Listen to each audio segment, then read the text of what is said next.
Apa hukum marah-marah di siang Ramadan? Ya.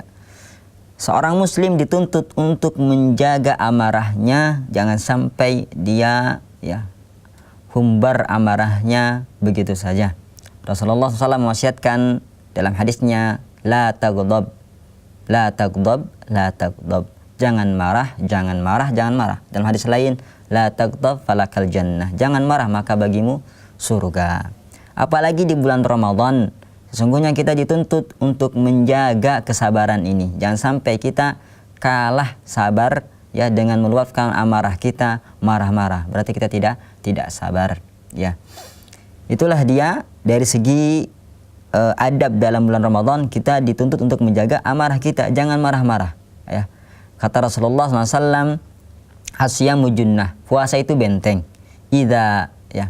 Fala idza kana saumu ahadikum fala yarfus wala yaskhab. Apabila kalian, salah seorang di antara kalian sedang berpuasa, maka jangan berteriak-teriak, jangan berkata-kata kotor ya. Justru kita apa?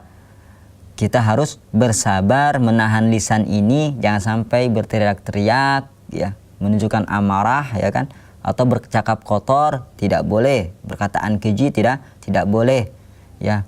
Kemudian kata Rasulullah SAW, idza syatamahu ahadun falyakul inni shaim. Kalau ada yang mencerca kita harus sabar. Kita katakan inni shaim, aku sedang berpuasa. Ya, dari hadis ini para ulama menjelaskan, hendaklah kita menjaga lisan kita, menjaga amarah kita, menjaga kesabaran kita, jangan sampai kita menyelisihi hal tersebut ya dengan bercakap kotor, tidak menjaga lisan, ya tidak sabaran, marah-marahan, itu tidak bagus. Adapun dari segi pahala, tentu ini bisa mengurangi pahala Anda, karena hal tersebut tidak layak dilakukan oleh seorang yang berpuasa. Yang namanya puasa yang menahan amarah juga.